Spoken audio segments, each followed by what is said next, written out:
Hello and welcome to Daily Tip. Today, I want you to turn your fears into your motivation.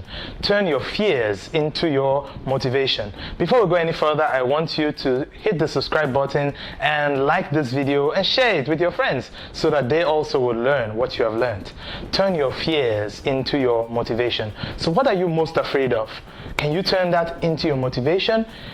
I'm afraid of dying. Can you turn that into a motivation to appreciate every single day, every opportunity you are alive, and also respect the life of other people, whether they are infants or they are young persons or they are grown or they are dying? Respect life, okay? If you are afraid of failure, then let that become a motivation for you to give your best to whatever you're doing, whether it's your academics or your professional life. You're afraid of losing your job. Give your best to that job. Don't wait until you are served the query before you now wake up. Do your job because you know that you love what you're doing, okay? If you don't like it, maybe that's an opportunity. That's an indication that you need to do something else or go do something else with your life.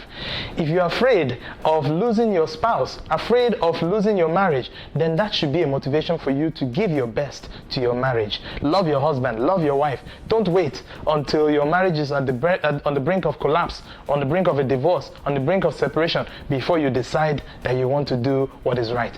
Do it now. Don't wait till tomorrow. I like the way Psalm 90 verse 12 says to us. It says that you should learn to number your days so that you may become wise.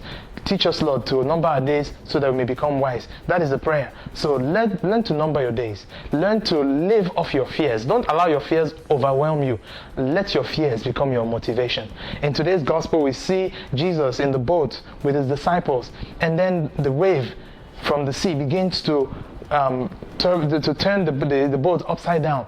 And then the disciples had to wake Jesus up and say, Lord, don't you care? We are going down.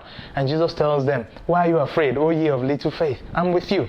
Yes, Jesus is with us, even in the boat of our fears. So hand those fears to him and ask him to give you the strength to turn them into your motivation, because grace alone can help you to do this. You can't do this by just a motivation. You need the grace of God to help you turn your fears into your motivations. And then don't just stop at letting it become your motivation. Go ahead and do what you're supposed to do, because that is where you actually become what you were meant to be. You become the best version of yourself. Quick question for you. What is your greatest fear? What is your greatest fear?